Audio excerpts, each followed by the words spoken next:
Sama. Nah, jadi sabab dan ilah itu sama.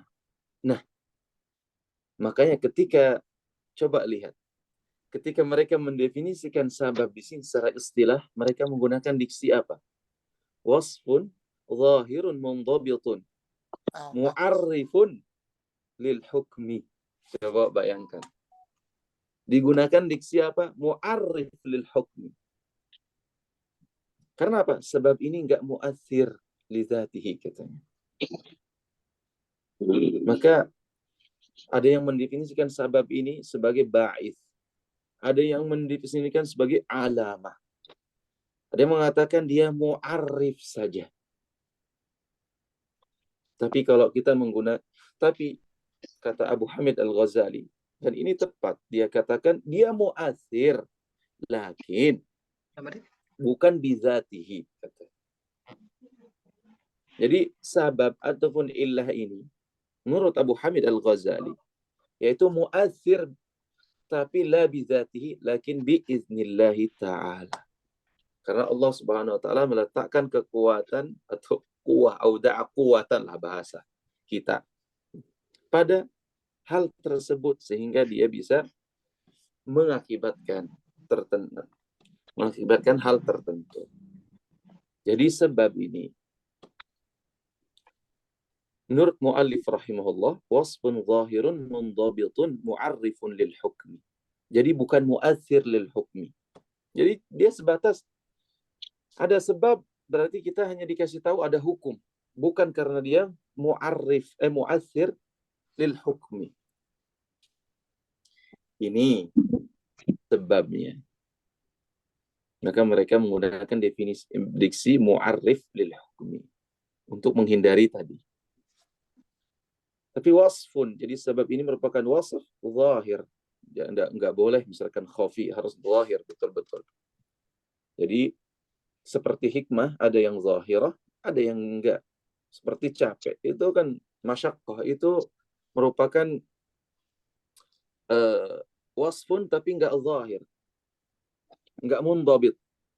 Kadang nampak, kadang juga enggak. Nah, ini enggak mundhabit juga dia. Karena sebagian orang barangkali memiliki kekuatan yang lebih kuat atau lebih sehat, dia tidak terasa seperti kecapean atau dan sebagainya.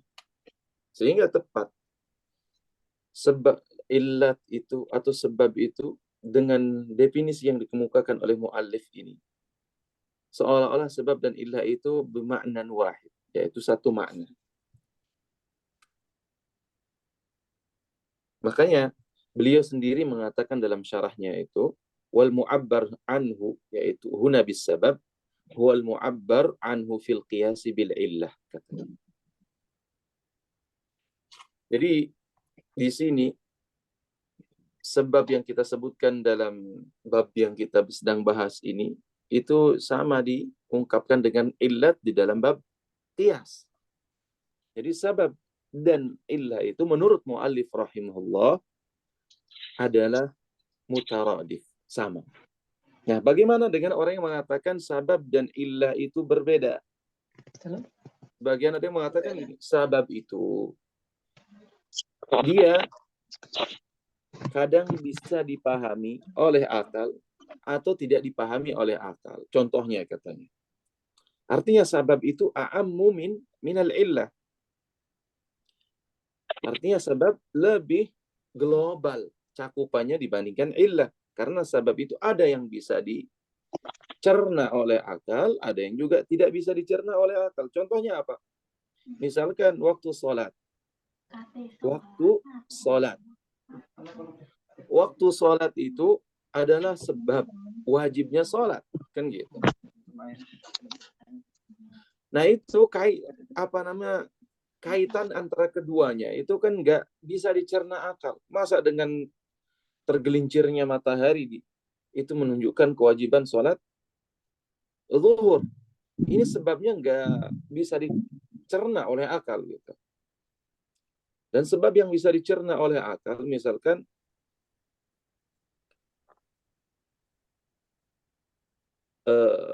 kenapa sih khamr ini dilarang? Karena memabukkan. Ini sebabnya bisa dicerna oleh akal. Kenapa khamr ini dilarang gitu? Bisa kita cerna maknanya. Adapun illah, dia dikhususkan untuk sesuatu yang bisa dicerna dan ada hikmahnya, kata. Jadi ada hikmah yang bisa ditimbulkan oleh illah tersebut. Tetapi sebab ini enggak. Artinya di sana ada munasabah, artinya ada relevansi antara hukum atau dengan antara sebab dan musababnya. Kalau sebab itu sendiri enggak ada relevansi antara keduanya, dan kadang ada. Kalau dia dimaknakan umum, maka dia enggak ada relevansi, tidak mesti ada kaitan antara sebab dan musababnya. Tapi kalau sebab di sini maknanya adalah illah, ada hubungan sebab akibat, ada munasabah, maka ini bisa dinamakan sebagai illat.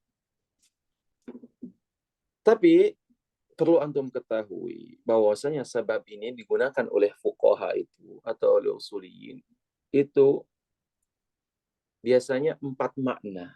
Pertama, biasanya digunakan sebab itu dalam arti apa? Dalam arti ma yuqabilu al-mubasyarah, atau al-mubasyarah itu sendiri.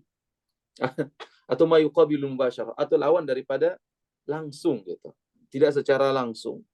Nah, itu dikatakan sebab. Jadi misalkan ada orang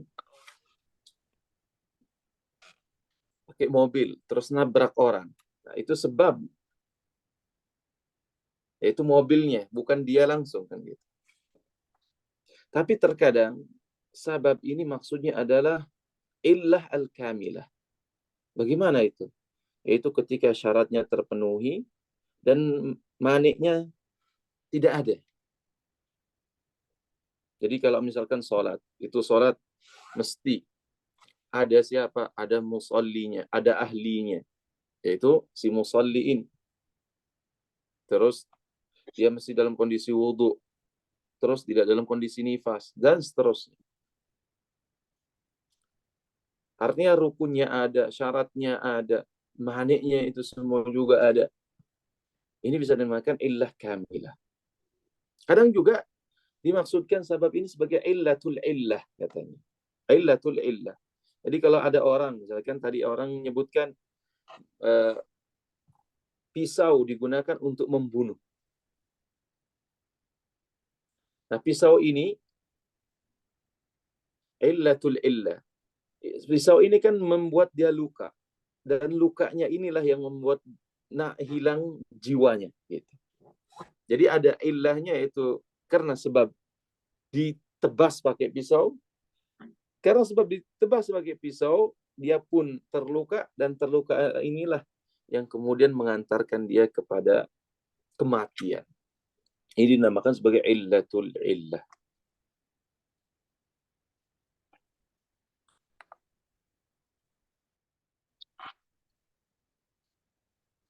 Juga kadang sebab itu dinamakan al-illah biduni syartiha. Jadi sebab adalah illah tanpa ada syarat tertentu. Contohnya apa? Seperti nisab misalkan. Nisab itu sebab tanpa diikuti oleh syaratnya, yaitu apa? Hawalanu al-haul, yaitu haul untuk zakat itu sendiri. Jadi intinya sabab itu dalam istilah fuqaha atau penggunaan fuqaha digunakan pada 4 hal. Pertama, lawan daripada mubasyarah. Nah, seperti tadi mungkin ada orang bikin lobang, terus ada orang dorong. Nah, orang yang bikin lobang ini kan nggak secara langsung dia yang menjatuhkan orang ke dalam lubang tersebut, tapi orang lain yang mendorong orang tersebut sehingga jatuh, itulah mubasyir. Ada yang tidak mubasyir. Dan juga yang kedua, terkadang maksudnya adalah illah al-kamilah atau illah syar'iyyah. Yang illah syar'iyyah ini yang kita katakan tadi, yang terdiri daripada ada muqtadinya, ada syaratnya, nggak ada maniknya, ada ahlinya, ada mahalnya. Seperti kewajiban sholat katanya, yang muqtadinya artinya yang mewajibkannya apa? Perintah syariat. Syaratnya apa? Dia harus balik, harus berakal. Siapa yang melakukan? Yaitu orang yang sholat. Tempatnya perintah ini yaitu sholat. Kemudian illatul illah dan illah biduni syartiha. Lalu sabab ini ulama itu membaginya menjadi beberapa bagian. Pertama, saya cepatkan saja ngomongnya. Pertama, ulama ada yang membagi sebab itu berdasarkan kemampuan mukallaf dan tidaknya. Itu menjadi dua. Pertama, sebab maqdur alaih, dan yang kedua ada sebab ghairu maqdur alaih. Nah, yang pertama contohnya misalkan membunuh orang dengan sengaja. Ini merupakan sebab untuk dia dikisos. Adapun yang kedua yaitu yang tidak mungkin di luar kemampuan manusia. Misalkan memindahkan matahari ini misalkan, atau tergelincirnya matahari yang merupakan sebab diwajibkannya sholat zuhur. Ya, ini tidak mungkin seorang manusia mampu untuk melakukan mindahin matahari supaya nggak cepat-cepat tergelincir, nggak mungkin. Atau bulan, misalkan bulan masuk, itu nggak mungkin, di luar kemampuan kita semua. Kemudian yang kedua, pembagian sabab berdasarkan kesyariatannya. Ada yang namanya sabab masyru', sebab yang disyariatkan. Ada sebab yang tidak disyariatkan. Misalkan sebab yang disyariatkan, kita diperintahkan oleh Allah Subhanahu wa taala berjihad karena merupakan sebab menegakkan agama. Nah, kita dilarang untuk membunuh, yaitu membunuh tanpa dengan hak yang benar. Atau mencuri misalkan untuk bersedekah. Nah, ini sebab ghairu masyru'. Atau misalkan orang mengatakan, saya ingin supaya tidak ngantuk, rajin baca Quran, maka saya merokok misalkan. Ini sabab ghairu masyru' namanya. Kemudian yang selanjutnya ada yang namanya sabab dibagi berdasarkan relevansi antara sebab dan hukumnya. Ini dibagi menjadi dua. Ada sabab munasib lil hukmi, ada namanya sabab ghairu munasib lil hukmi. Contoh yang pertama misalkan sebab munasib lil hukmi. Seperti memabukkan, ini sebab dari diharamkannya khamar misalkan. Kemudian sebab yang tidak bisa nggak ada relevansinya antara hukum dengan sebabnya, yaitu seperti tadi tergelintirnya matahari. Menjadi sebab wajibnya sholat zuhur.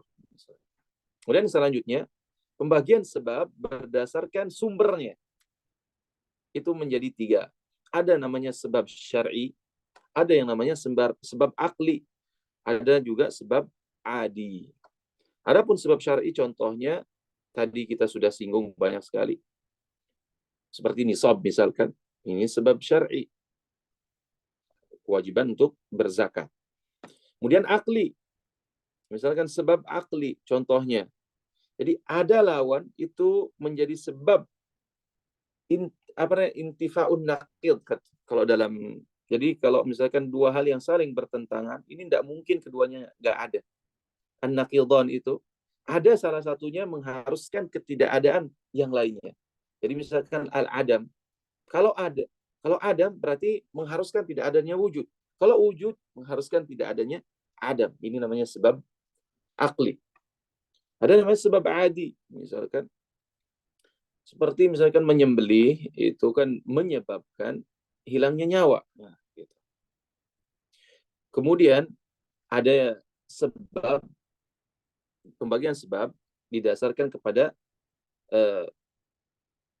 iktirannya, yaitu dia mengiringi hukum dan tidaknya. Jadi ada sebab yang mengiringi hukum atau tidaknya, itu ada dua. Pertama, sebab yang mendahului hukum. Dan yang kedua, ada sebab yang beriringan dengan hukum. Misalkan, ada sebab-sebab yang mewajibkan untuk sholat. Ini mendahului hukum. Yaitu sholat, ini kan hukum. Kemudian, sebab-sebab yang mengiringi hukum. Contohnya, seorang muslim membunuh orang kafir dalam peperangan. Nah, ini merupakan sebab untuk dia mendapatkan apa? Harta yang menempel di tubuhnya, di tubuh orang kafir tersebut ketika itu. Kemudian ada yang terakhir, yaitu sebab dibagi berdasarkan lafal dan perbuatan. Berdasarkan perkataan atau ucapan atau dan perbuatan. Itu ada dua. Ada namanya sabab qauli, ada namanya sabab fi'li. Nah, sabab yang qauli ini contohnya adalah segala bentuk sigot akad ini. Baik itu jual beli, baik itu adalah talak, baik itu khulu dan seterusnya. Itu sabab qauli namanya. Kemudian adapun sebab fi'li seperti mencuri. Nah, ini sebab atau berzina misalkan. Itu sebab fi'li. Baik, yang kedua, beliau lalu menyebutkan tentang syarat. Apa itu syarat? Syarat itu secara lughah itu kan artinya adalah al-alamah. Atau suaranya tolong dimatikan. Syarat dalam bahasa itu diartikan sebagai al-alamah atau at-ta'thir. Ini secara bahasa. Nah, ini bedanya Imam Zakaria dengan As-Subki. Syarat ini dibahas oleh Imam Zakaria dalam bab hukum wata ini. Sedangkan Subki mengakhirkannya di syarat lugawi. Di bab lugawi nanti terkait dengan mukhassisat. Sedangkan beliau tidak langsung menjelaskan setelah sabab. Nah, syarat didefinisikan oleh beliau sebagai ma yalzamu min adamihi al-adam wa la yalzamu min wujudihi wujudun wa la adam. Beliau mengatakan syarat ini adalah ma yalzam min adamihi al-adam. Kalau dia tidak ada, maka nggak akan ada hukum. Artinya masyrutnya itu nggak akan ada. Misalkan sholat. Sholat ini kan masyrut. Toharoh ini adalah syarat. Jadi ketika syaratnya nggak ada, toharoh nggak ada, maka masyrutnya nggak ada. Wala yalzamu min wujudihi wujudun wala adam, katanya. Begitu juga keberadaannya tidak mengharuskan akan ada hukum, akan ada masyrutnya. Dan itu juga tidak mengharuskan tidak ada. Contohnya misalkan, kita berwudu. Apakah ketika kita berwudu, mesti harus kita sholat? Mesti kita harus baca Quran? Enggak kan? Makanya ketika ada syarat, belum tentu ada masyrut.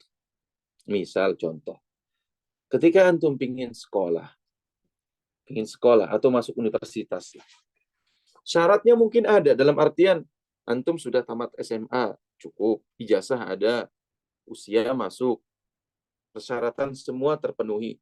Tapi apakah mesti antum masuk dalam atau ada berstatus sebagai mahasiswa di kampus tersebut sekalipun syarat itu ada? Dan mesti. Makanya syarat ini ghairu mu'athir fi masyrutihi, katanya. Jadi syarat ini tidak memberikan pengaruh pada masyrutnya. Keberadaan syarat ini tidak memberikan pengaruh kepada hukum. Namun ketiadaan syarat ini memberikan pengaruh pada hukum. Nah, bedanya antara syarat dengan sabab apa? Bedanya antara syarat dan sabab, kalau sabab itu kan ma yalzamin wujudihi al-wujud wa yalzamin adamihi al-adam. Jadi ada kesamaan antara syarat dan sabab, yaitu sabab ketiadaannya mengharuskan ketiadaan. Nah, begitu juga syarat ketiadaannya mengharuskan ketiadaan. Sedangkan perbedaannya adalah sebab wujudnya mengharuskan ada musababnya, ada hukumnya. Sedangkan syarat tidak demikian. Nah, ini perbedaan antara syarat dan sabab. Lalu ulama membagi syarat itu berdasarkan macam-macam ya, berdasarkan iktibar macam-macam. Pertama, ada yang melihat membagi syarat itu sesuai dengan sifatnya menjadi 4 bagian. Ada yang namanya syarat akli. Syarat akli seperti misalkan al-hayah atau hidup merupakan syarat adanya ilmu. Karena nggak mungkin ilmu ini diletakkan pada orang yang tidak hidup kan gitu. Jadi hayat itu merupakan syarat akli. Syar'i, ada syarat yang kedua yaitu syarat syar'i. Nah, seperti toharoh, syarat wajib sholat. Ada juga syarat adi. Seperti misalkan kalau kita ingin naik sebuah lantai atas misalkan. Nah, syaratnya harus ada apa? Harus ada tangga. Nah, tangga itu adalah syarat orang bisa sampai kepada lantai atas. Kemudian ada namanya syarat lugawi. Nah, syarat lugawi ini yaitu seperti kita katakan akrim fulan in ja'ani misalkan. Jadi ada salah satu huruf syarat di sana. Kemudian yang kedua, syarat dibagi berdasarkan maksud mukallaf dan tidaknya. Jadi bi'tibar qasdil mukallafilah wa adamihi. Misalkan contohnya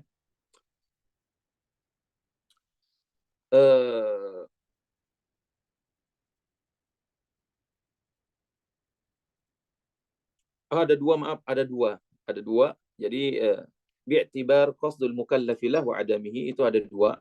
Pertama, ada yang namanya ma qasadahu syari'u qasdan wadiha. Jadi syarat yang diinginkan oleh syari' itu jelas. Contohnya adalah apa? Seperti toharoh misalkan dalam sholat. Itu merupakan syarat yang diinginkan oleh syari'.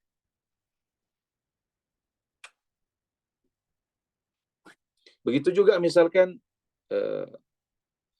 syarat yang dilarang misalkan nih. Dilarang syarat misalkan menikahi nikah muhallil nih misalkan. Nggak boleh ini. Sekalipun itu menjadi syarat bolehnya seseorang kembali kepada istri yang pertama. Jadi dipura-pura orang menikahinya sekedar untuk menghalalkan saja. Itu nggak boleh. Kemudian yang kedua, ada syarat yang tidak memang dimaksudkan oleh syari' untuk kita wujudkan itu. Nah, ini biasanya kembali kepada khitab wad'i. Adapun yang pertama tadi, yaitu syarat yang diinginkan oleh syari' itu biasanya kembali kepada khitab taklifi. Jadi terkait dengan perintah dan juga larangan. Adapun yang kedua yaitu syarat yang tidak diinginkan oleh syari', kita untuk mewujudkannya. Itu kembali kepada khitabul wad'i. Seperti misalkan haul dalam zakat. Itu syarat tidak kita diwajibkan agar wajib membayar zakat misalkan Kita punya uang harus sampai kepada haul, nggak kita belanjakan. Nah, itu nggak diinginkan oleh syarat.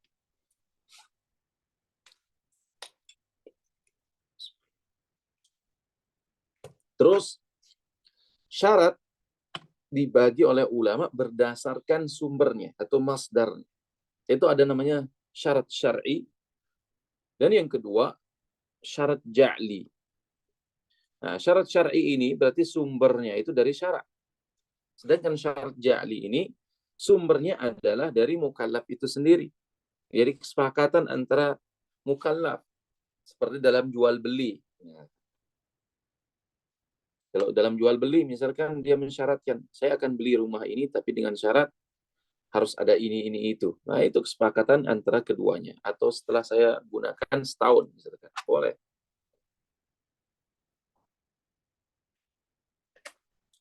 Baik. Selanjutnya terkait dengan mani'. Beliau definisikan mani' ini sebagai wasfun wujudiyyun zahirun mundabit. Mu'arrifun naqidhal hukmi kal qatli fil irthi, kata beliau. Mani' ini kan dalam bahasa diartikan al-ha'il baina syai'ain. Jadi menghalangi antara dua sesuatu. Ini ingin ketemu, ingin dihalangi. Jadi dua hal yang ingin ketemu tapi dihalangi. Itu namanya mani'. Lalu beliau definisikan mani' sebagai wasfun wujudi. Jadi harus katanya wujudi ini. Tidak boleh. Enggak wujudi. Harus betul-betul wujudi. Nah, wujudi saja nggak cukup. Harus zahir. Zahir saja nggak cukup. Harus muntabit. Karena kalau misalkan dia fluktuatif, nah ini muskilah. Terus bagaimana fungsi daripada mani' ini? Mu'arrifun naqidhal hukmi. Jadi ketika wasaf wujudi zahir mundabit ini ada, maka mu'arrif naqidhal hukmi. Dia katanya akan menunjukkan hukum yang seharusnya, kebalikan hukum yang seharusnya. Misalkan yang seharusnya dia mendapatkan warisan, tapi karena ada wasaf ini, maka dia akan mendapatkan sebaliknya, tidak mendapatkan haknya misalkan. Seperti membunuh dalam warisan. Sebenarnya pada hakikat asalnya ketika iras ini ada, artinya ketika ada hubungan antara si mayit dengan yang menerima warisan, maka sudah dia pantas mendapatkan hal tersebut semuanya. Sifat yang menyebabkan dia mendapatkan warisan itu ada. Tetapi ketika ada wasfun wujudiyyun zahirun mundabit mu'arrif naqidhal hukmi, membunuh misalkan, karena sifat ini menunjukkan lawan daripada hukum yang ingin diinginkan, maka dia bukan mendapatkan warisan, malah kemudian terhalang dari mendapatkan warisan tersebut. Seperti membunuh misalkan. Begitu juga beda agama. Ini juga nggak bisa. Ikhtilafuddin. Berbeda agama. Dia muslim, kita kafir. Misalkan mereka muslim, sedangkan yang lainnya kafir. Maka ini sekalipun ada hubungan secara qarabah, maka mereka akan terhalang. Nah, ini namanya mani'. Atau didefinisikan umum oleh para ulama sebagai ma yalzam min wujudihi al-adam wa la yalzam min adamihi wujudun wala adam. Ini definisi pada umum ulama. Jadi kalau tadi kita mendefinisikan sebab sebagai ma yalzam min wujudihi al-wujud, ini sebaliknya, lawan daripada sebab. Keberadaannya menghalangi akan adanya hukum. Atau hukumnya sebaliknya malah. Tapi ketiadaannya tidak berpengaruh. Wala yalzam min adamihi wujudun. Wala adam, katanya. Tapi kalau dia nggak ada, apakah akan ada hukum? Nggak juga, nggak mesti. Atau nggak ada hukum? Nggak juga. Misal,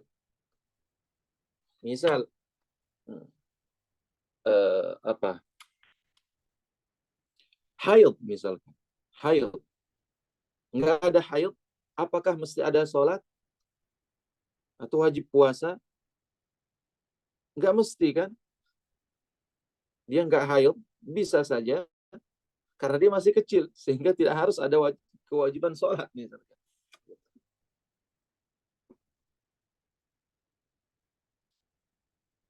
Taib. Lalu ulama membagi mani ini menjadi dua bagian. Yang pertama, ada namanya mani'ul hukmi. Yang kedua, ada namanya mani'us sabab.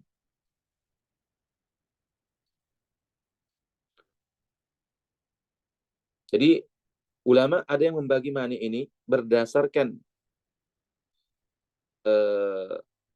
yang menghalanginya dari hukum atau menghalanginya dari sebab. Mani.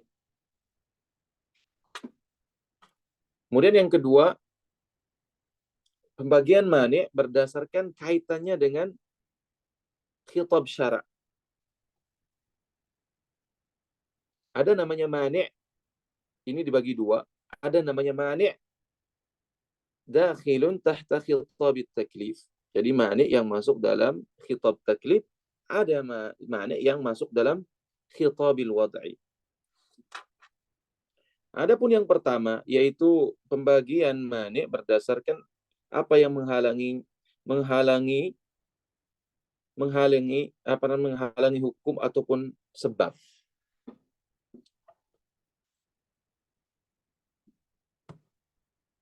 Adapun yang menghalangi hukum, maksudnya adalah keberadaannya itu mengakibatkan adanya hukum.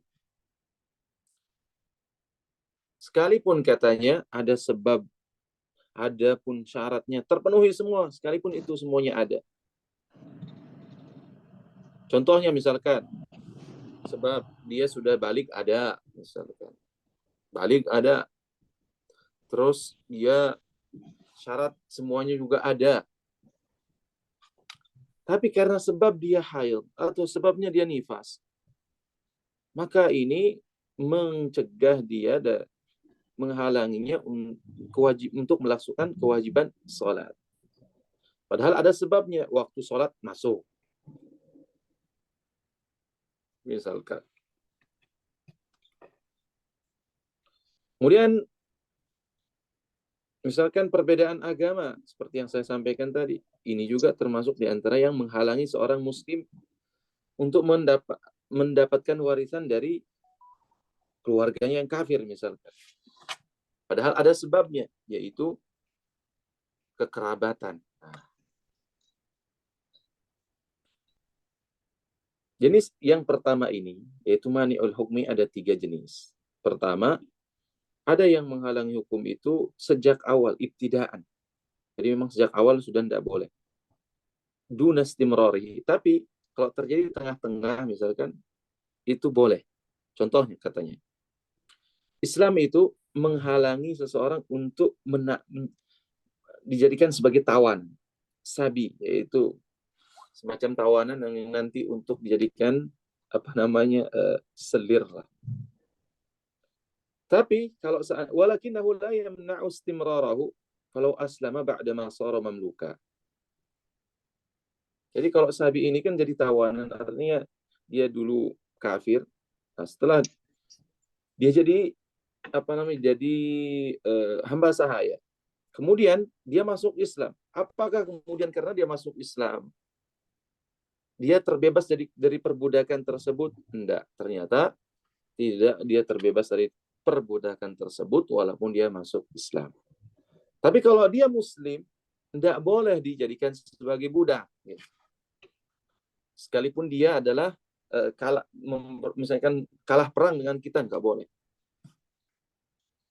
Kemudian yang kedua, ada namanya hukum ma yamna'u dawamal hukmi wa istimrarahu duna ibtida'il hukmi. Jadi ada hukum, ada mani yang melarang keberlangsungan hukum, tapi tidak dengan apa namanya, ibtidaul hukum, awal hukumnya. Contohnya adalah talak.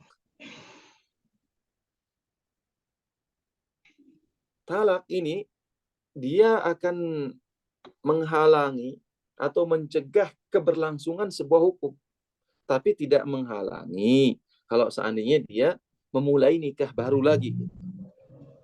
Nah, tidak masalah. Kemudian ada yang ketiga, mani' yamna'ul hukma ibtida'an wa istimrara. Itu dia memang mani' sejak awal maupun keberlanjutan itu tidak berlaku lagi. Contohnya misalkan hadas nih, hadas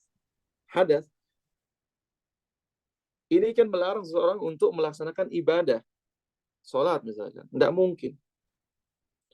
Ataupun tengah-tengah dia, misalnya awalnya suci, kemudian tengah-tengah kentut misalkan. Apakah dia lanjutkan atau batalkan? Wajib dia batalkan. Nah, keberadaannya di awal menghalangi terwujudnya ibadah sholat. Begitu juga ketika terjadi tengah-tengah, dia juga menghalangi untuk keberlangsungan ibadah sholat itu sendiri. Nah, ini jenis yang pertama dan rinciannya, yaitu mani'ul hukmi. Kemudian yang kedua, ada yang namanya mani'us sabab. Contohnya adalah hutang misalkan, katanya. Mani'us sabab. Hutang ini, nisab ini merupakan sebab wajibnya zakat. Nisab. Tapi ketika nisab tersebut diiringi oleh hutang, ada hutang.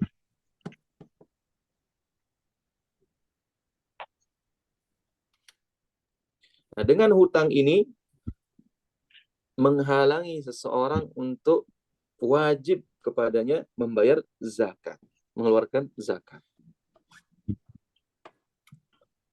Taib. Ada juga pembagian hukum mani' itu berdasarkan kaitannya dengan khitab syara'. Itu ada dua, mani' yang di bawah khitab taklif dan mani' ada di bawah khitab wada'. Adapun mani' yang di bawah khitab taklif itu seperti Islam. Nah, dengan Islam itu menghalangi seorang untuk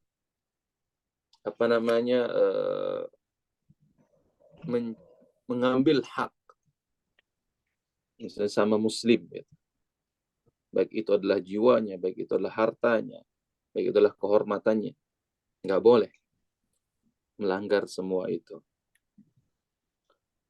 Begitu juga misalkan kekafiran menghalangi seorang dari keabsahan ibadahnya. Kemudian yang kedua, mani' yang di bawah khitabul wada'. Itu contohnya ada dua.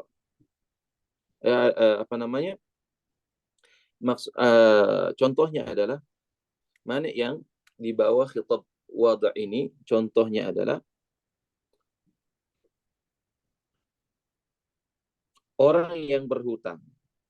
Nah, orang berhutang ini dia itu tidak mukhatab untuk menghilangkan hutangnya dari dirinya. Kalau seandainya dia memiliki nisab sehingga dia wajib untuk melakukan zakat atau berzakat.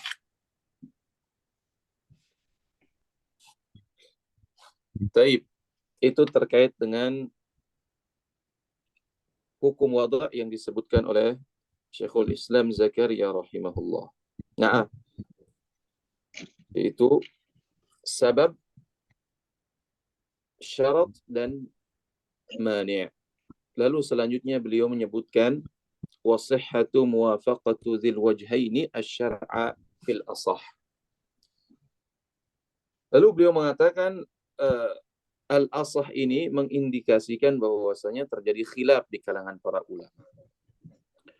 Namun pendapat yang rajih menurut beliau adalah definisi yang dikemukakan oleh para mutakallimin, yaitu muwafaqatu dzil wajhaini asy-syar'a fil asah. Muwafaqatu dzil wajhain maksudnya adalah muwafaqatul fi'li. Jadi muwafaqat kesesuaian perbuatan tersebut dzil wajhain. Hadzal fi'l dzil wajhain. Jadi perbuatan ini mengandung dua kemungkinan. Bisa saja dia sesuai dengan syariat, yakni dzil wajhaini wuqu'an kata para ulama. Jadi perbuatannya ini bisa saja sesuai dengan syariat, maka dihukumi sah. Bisa juga tidak sesuai dengan syariat, maka dihukumi fasid gitu. Tapi maksud daripada definisi yang dikemukakan oleh mutakallimin ini adalah ma fi dhanni al-mukallaf. Apa yang menjadi prasangkanya mukallaf. Apa yang jadi prasangkanya mukallaf. Bisa saja katanya pada hakikat perbuatan yang dia lakukan ini sebenarnya salah, tapi dia menyangka apa yang dia lakukan ini benar, maka itu bisa dianggap sebagai perbuatan yang sahih berdasarkan prasangka mukallaf. Namun menurut para fuqaha, sahih ini adalah ma asqatal qada katanya. Ma asqata al-qada. Yaitu apa yang menggugurkan kewajiban untuk mengulangi kembali ibadah yang diperintah tersebut. Jadi kalau dia tidak diminta untuk mengulangi kembali, maka itulah dinamakan sebagai sahih. Kenapa? Karena para fuqaha melihat realitanya. Kalau dia terpenuhi syarat dan rukunnya, maka sah. Tidak melihat apa yang menjadi prasangka atau yang menjadi keyakinan si mukallaf ini. Tidak. Sekalipun dia menyangka dirinya sah, tapi pada kenyataannya setelah kenyataannya dia kurang misalkan syarat atau rukunnya, maka apa yang dia lakukan itu tidak sah. Sehingga fuqaha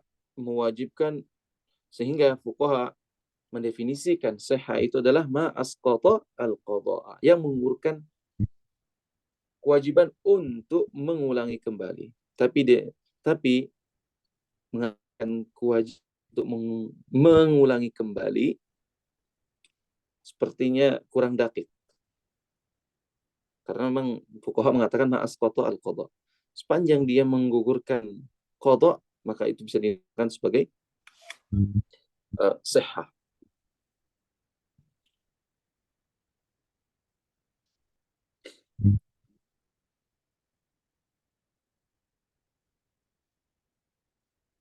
Taib. Lalu beliau mengatakan selanjutnya belum kita jelaskan mungkin sedikit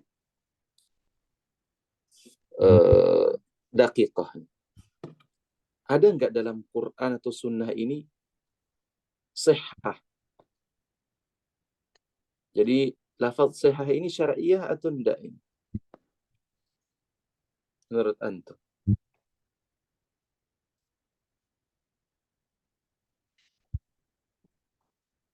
Nah ya ikhwah, lafaz syar'i ini, lafaz sihah ini syar'iyah atau enggak?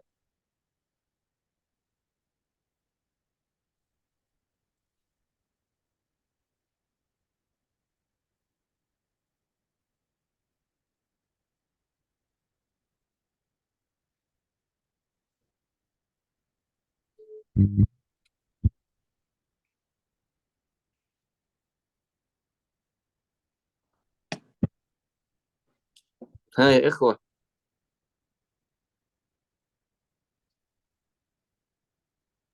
Nggak tahu, Ustaz.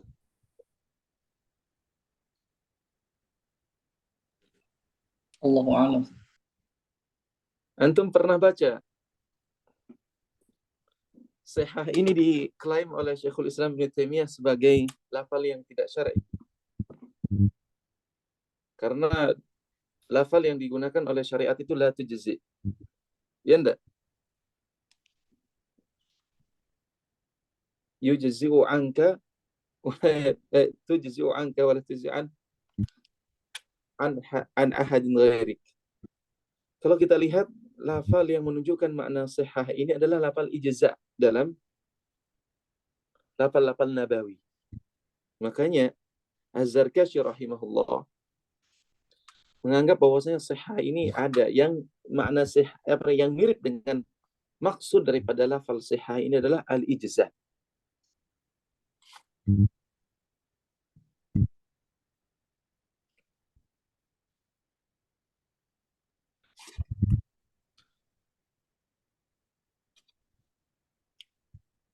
Lalu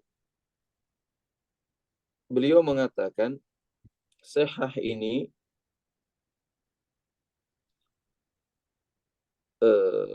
apa selanjutnya wa bi sihhatil ibadati ijza'uha ay kifayatuha ay fi suquti ta'abbudi fil asah wa ghairiha tarattaba atharuhu.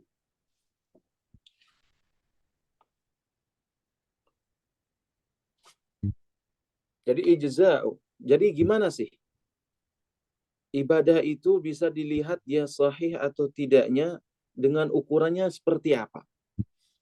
Beliau mengatakan ijza'uha. Apa sih maksud daripada ijza'uha di sini? Ai kifayatuha fi suquti at-ta'abbudi fil asah. Karena ulama ternyata beda pandangan di dalam mendefinisikan sihhatul ibadah. Jadi sihah ini kan masuk dalam hal apa ibadah dan juga masalah muamalah. Nah, sihhatul ibadah itu dhabitnya seperti apa? Yani alamatnya alamatnya apa? Tandanya apa? Rambu-rambunya apa?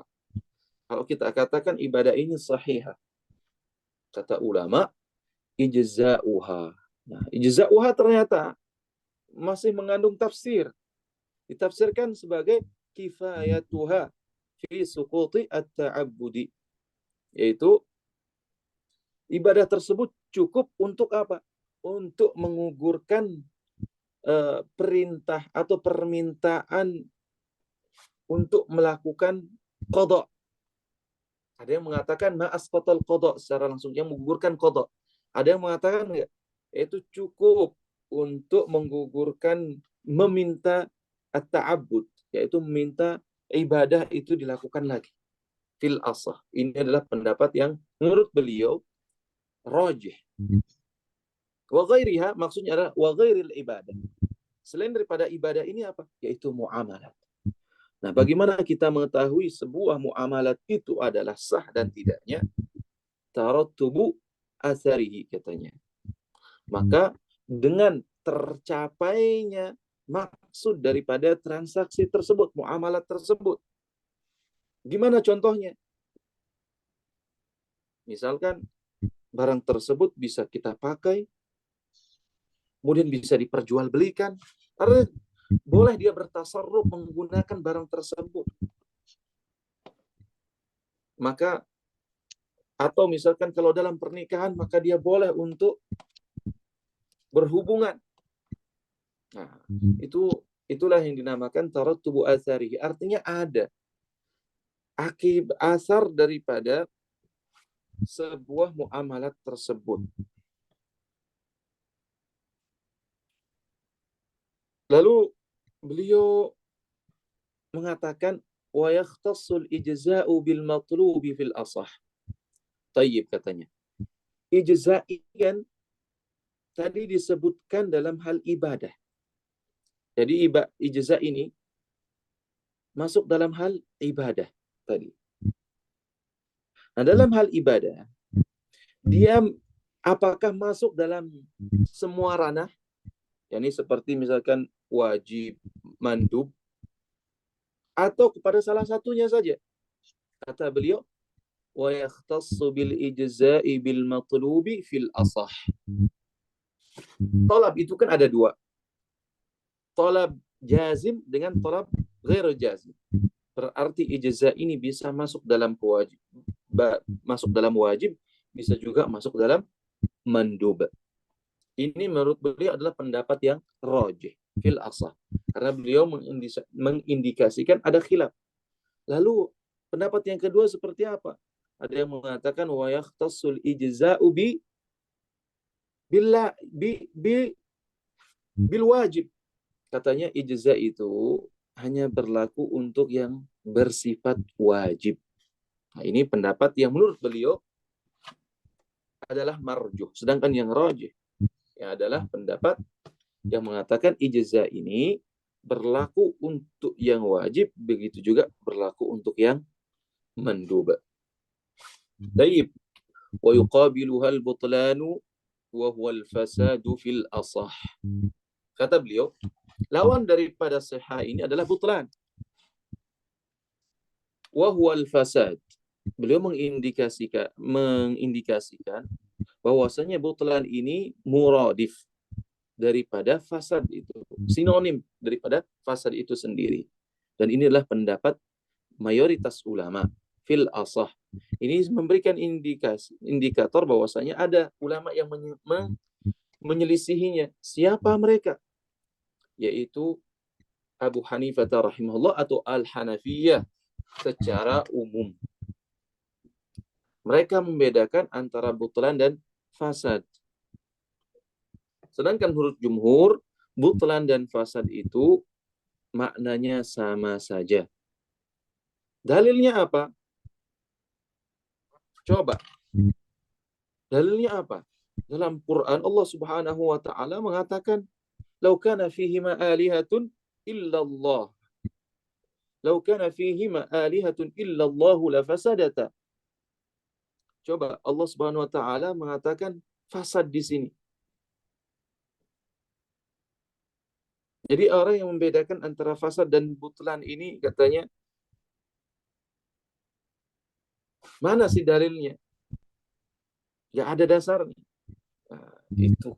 Tapi bahasa itu tidak apa seolah kita ingin mengatakan pembedaan antara fasid dan butlan ini tidak disokong oleh dalil syar'i.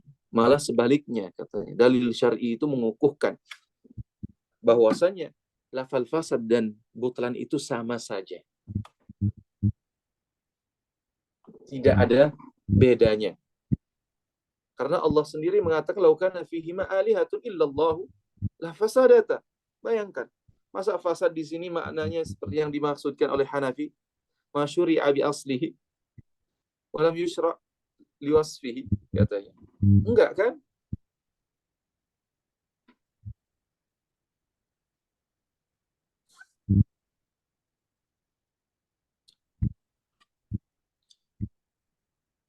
Tapi beliau mengatakan wal khulfu lafzi katanya. Perbedaan kita dengan Hanafiyah sebenarnya lafzi.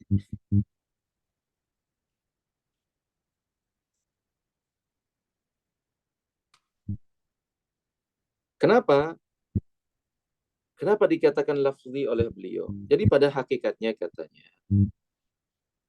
menyelisihi apa yang disebutkan oleh syara'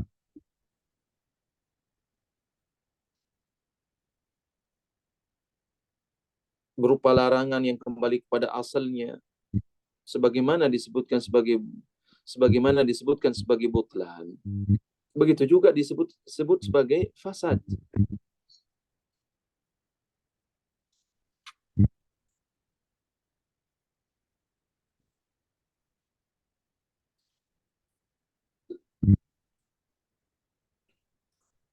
Tadi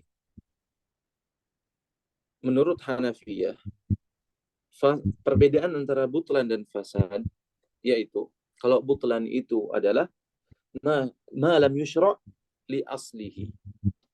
Jadi memang kenapa dia tidak syariatkan secara mendasar? Baik karena ada ikhtilal dari sisi syaratnya, yaitu ada mungkin aib atau kesalahan dari sisi syaratnya atau dari sisi rukunnya. Maka ini malam yusyra' li asli. Ini dinamakan oleh Hanafiyah sebagai batil atau butlah. Contohnya apa? Misalkan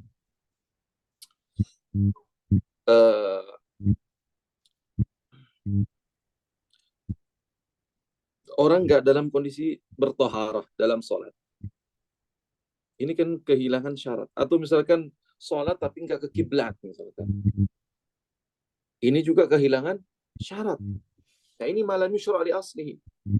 Atau misalkan sholat tapi nggak pakai ruku dan sujud misalkan. Atau misalkan kalau dalam mazhab Syafi'i nggak pakai Fatihah. Ini menurut Syafi'i ini batil. Karena apa? Dia ada rukun yang ditinggalkan. Atau dalam jual beli misalkan. Ada jual beli malakeh misalkan. Nah ini di antara jual beli yang diharamkan secara mendasar ma lam yusyra' li aslihi kata Hanafiyah. Karena apa? Salah satu rukun daripada jual beli itu tidak terpenuhi. Adapun kalau seandainya dia disyariatkan secara asal, tapi wasafnya ini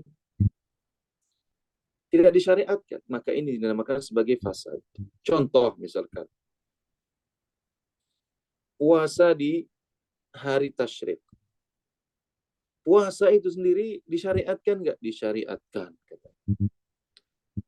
Tapi kenapa dilarang dilaksanakan di hari tasyrik? Karena ada sebuah sifat. Apa sifat tersebut? Yaitu dia enggan menerima jamuan dari Allah Subhanahu wa taala di hari itu. Nah, ini wasafnya yang jadi orang tersebut enggan katanya menerima jamuan Allah Subhanahu wa taala dengan banyaknya daging, makanan dan seterusnya lah. Yaumu aklin wa syurbin kata Nabi sallallahu alaihi wasallam. Ini karena kenapa dilarang berpuasa ketika itu. Nah, kalau ada orang bernazar pingin puasa di hari itu. Nazarnya sah atau enggak? Hai ikhwah. Nazarnya sah atau enggak?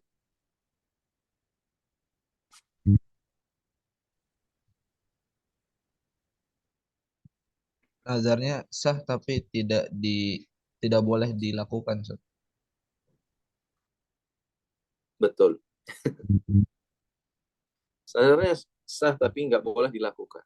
Dan kalau dia melakukan, maka harus diperintahkan untuk membatalkannya dan menggantinya di hari yang lain. Taib. Sepertinya sedikit lagi wal asahhu anna al-ada'a fi'lul ibadati aw rak'atin fi waqtiha wa huwa zamanun muqaddarun laha syar'a. Atau nanti aja kita lanjutkan, inilah cukup sampai sini dulu. Tafadhal kalau seandainya ada sesuatu yang ingin antum tanyakan.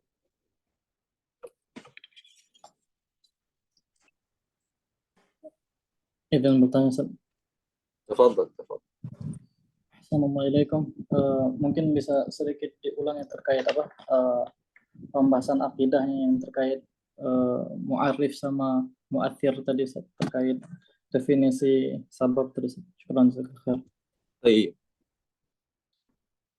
Jadi sabab ini kan Allah Subhanahu wa taala letakkan kuwah di dalamnya untuk mewujudkan sebuah musabbab.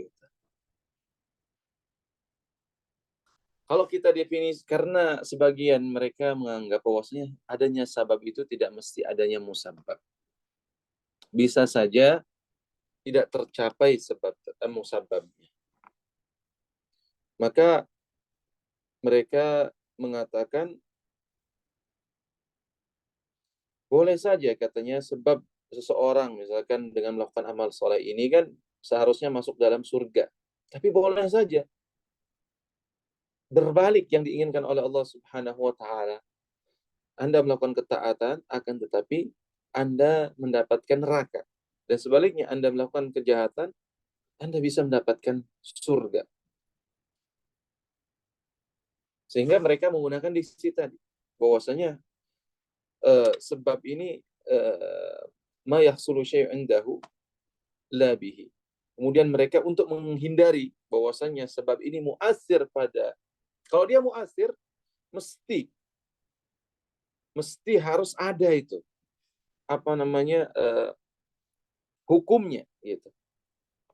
Sehingga mereka menghindari penggunaan mu'athir ini dengan menggunakan mu'arrif. Jadi ya tugasnya sebab atau illah ini ya cuma satu, yaitu mu'arrif lil hukmi.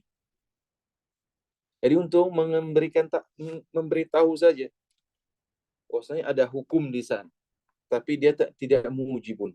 Nah, kalau mu'athir ini mujib, seolah harus ada. Mereka mengatakan enggak mesti ada. Maka boleh mereka menggunakan lafaz, maka mereka menggantikan mu'arrif. Tapi kalau mereka mengatakan bahwasanya sabab ini kan dia tidak mu'athir bizatihi. Betul, kita ittifaq. Sabab ini enggak mu'athir bizatihi. Maka yang pada hakikatnya yang menyebab misalkan ada sebab dia dibunuh lalu mati. Itu yang mencabut nyawanya siapa? Ya Allah Subhanahu wa taala. Hakikatnya. Pada hakikatnya. Tapi Allah Subhanahu wa taala jadikan sebab itu sebagai perantara untuk dia mati kan gitu. Setiap ada pembunuhan seperti ini ternyata mati, artinya kita tahu secara logika. Bahwasanya memang ketika ada sabab ya ada musababnya gitu. Maka dia bisa dikatakan mu'athir. Lakin la bizatihi, bukan karena sebab itu tapi karena izin Allah Subhanahu wa taala.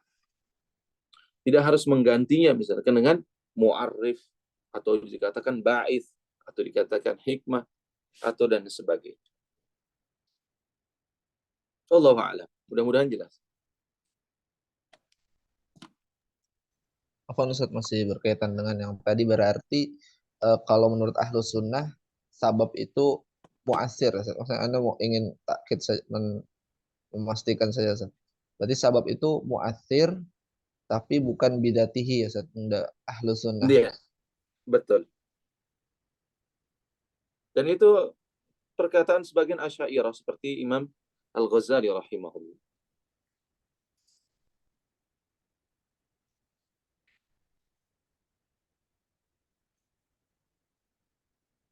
Berarti kalau takdirnya indahu ini apa Ustaz? Maksudnya indah wujudihi berarti maksudnya ketika adanya sebab itu adanya musabab tapi bukan bidzatihi gitu maksudnya Ustaz. Indahu apa mayahsulu syai'in indahu labihi maksudnya. Oh, iya. Dia itu kalau indahu dia mu'arrif saja, bukan karena sebab itu ada musababnya. Jadi hanya kayak apa ya?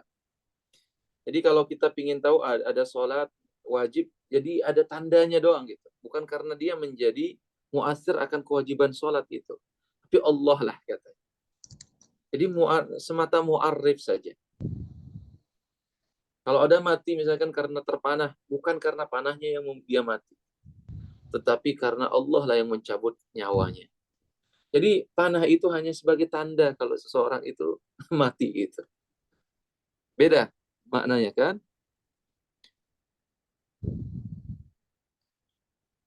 Ya Ustaz, jazakumullah khairan Ustaz.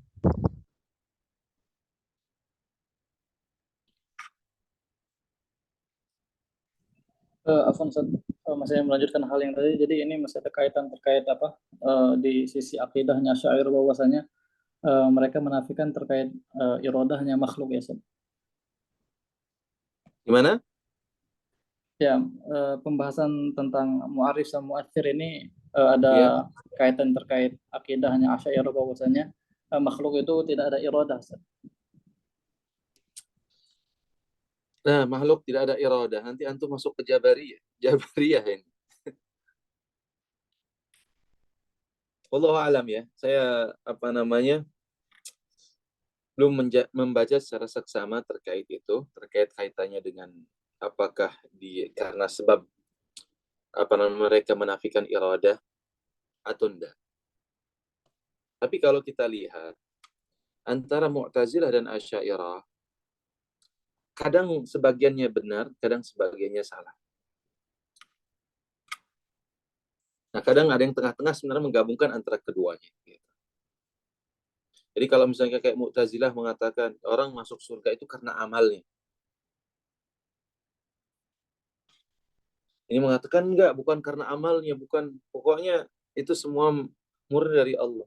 Tapi bagaimana kita menggabungkan dua dalil yang banyak mengatakan, misalkan apa namanya, in kuntum apa namanya, udkhulul jannata allati kuntum ta'malun, misalkan. Seolah menunjukkan ini banyak ayat yang menunjukkan seorang masuk surga ini dengan amalnya.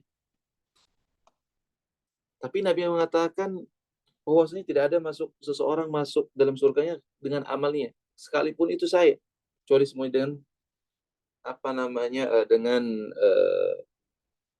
rahmat Allah Subhanahu wa taala. Nah, sebenarnya semua itu bisa digabungkan. Jadi kapan dia dimaknakan tidak ada campur tangan, apa namanya, diberikan kita ikhtiar di sana, ada yang tidak ada ikhtiar kita di sana gitu. Makanya ulama mengatakan, adapun terkait dengan kita masuk surga itu, bahwasanya itu semata-mata dari rahmat Allah, karunia Allah. Adapun yang menunjukkan, betul, tidak salah. Adapun yang menunjukkan bahwasanya kita masuk surga itu karena sebab amal kita, maksudnya itu akan menaikkan derajat kita atau sebagai kunci lah. Karena bagaimana mungkin kita akan masuk surga sedangkan kita tidak mau beramal atau tidak mau taat pada perintah Allah Subhanahu wa taala. Tapi semua itu kembali kepada karunia Allah. Kenapa? Karena amal yang kita lakukan ini semata-mata karena izin Allah. Jadi pada intinya, Anda beramal karena kehendak Allah. Taufik dari Allah. Kalau taufik itu diartikan sebagai, yaitu apa namanya, khalqu qudrah lit ta'ah, katanya. Menciptakan kemampuan untuk melakukan ketaatan. Sebagian ulama mengatakan demikian. Jadi Allah Subhanahu wa taala memberikan antum karunia kekuatan untuk bisa melakukan ketaatan.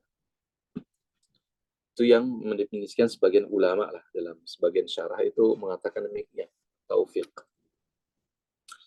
Tapi wallahu alam, kaitannya bahwasanya masalah yang kita bahas ini apakah ada kaitannya dengan iradah yang dinafikan? Wallahu alam bissawab. Saya belum membaca secara saksama itu. Sehingga supaya tidak keliru menisbahkan sebuah perkataan kepada sebuah apa namanya, mungkin ada di antara ikhwah yang membaca hal tersebut bisa apa namanya, menyampaikannya kepada saya di majelis ya ini.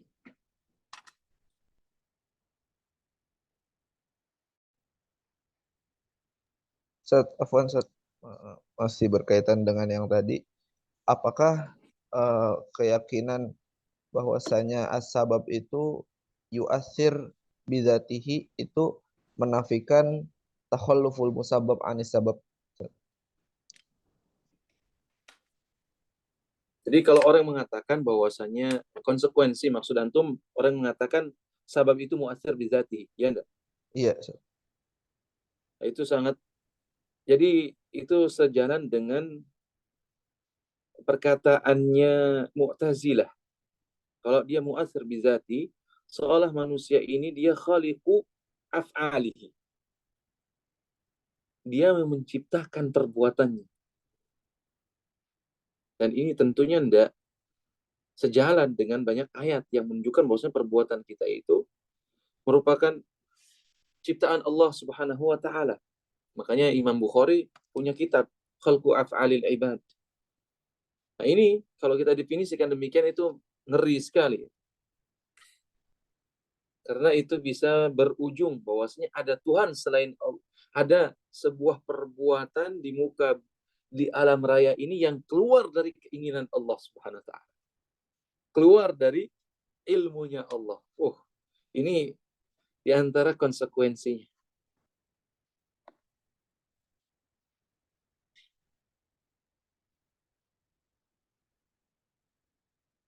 Makanya tepat kalau seandainya ulama mengatakan mu'athirun biiznillah. Jadi Allah yang memberikan kekuatan pada hal tersebut sehingga kemudian bisa melahirkan sebuah akibat gitu. Melahirkan sebuah akibat. Dan semua itu tidak keluar dari ilmunya Allah Subhanahu wa taala. Sehingga bisa dikumpulkan di jama' antara nas yang nampak seolah menunjukkan dia bisa melakukan hal tersebut dengan sendirinya. Artinya makhluk itu seolah keluar dari keinginannya Allah Subhanahu wa taala. Enggak. Semua makhluk itu di bawah kendali Allah Subhanahu wa taala, dan juga mereka diberikan kehendak oleh Allah. Kembali ke masalah kasab itu yang membuat orang bingung. Allah a'lam.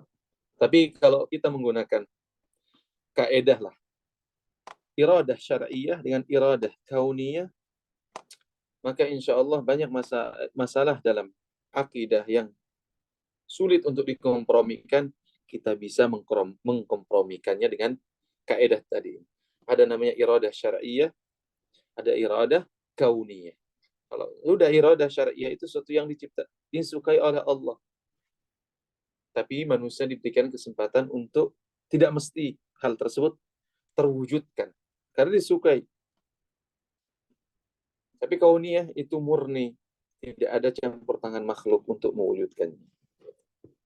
Allah Ta'ala.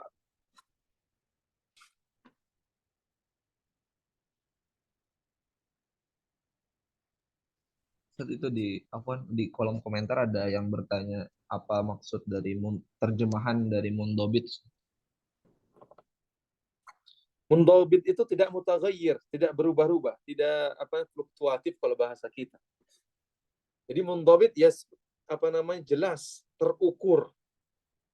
Jelas, terukur, terarah gitu. Enggak berubah-ubah.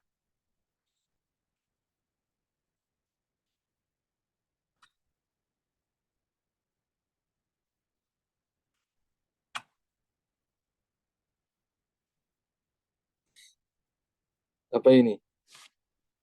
Rincian pembagian sebab, syarat, dan mani bisa dibaca di kitab apa Ustaz ya? Syukron. Nah, saya punya kitab. Dahulu namanya Taqribu Al-Wusul ila Ilmi Al-Usul. Itu dulu kitab yang saya tulis 3 tahun yang lalu lah. Cuman saya belum selesaikan sampai sekarang. Itu kitab cukup luas kajiannya karena di sana mencakup banyak hal terkait dengan tahrir mahallin niza, asbabul khilaf, kemudian juga taksimat, contoh-contoh penerapan, terus juga melakukan tarjihan. Nah, itu kitab qadarullah sampai sekarang belum saya selesaikan. Itu baru saya tulis sampai bab ahkamul dari hukum taklifi sampai hukum wad'i. Kurang lebih 150 halaman kalau nggak salah. Tapi itu belum selesai sampai saat ini. Belum saya selesaikan, malah yang lain saya tulis ini. Tapi insya Allah Arba'in Usuliyah sudah saya selesaikan, sudah saya edit.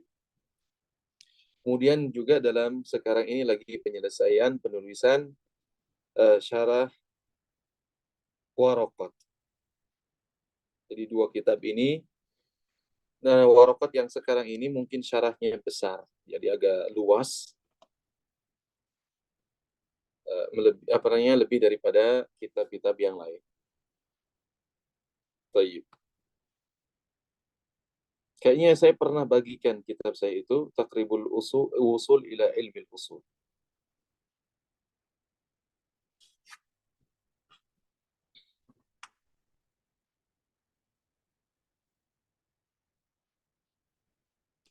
Baik. Ada yang lain? Itu cukup?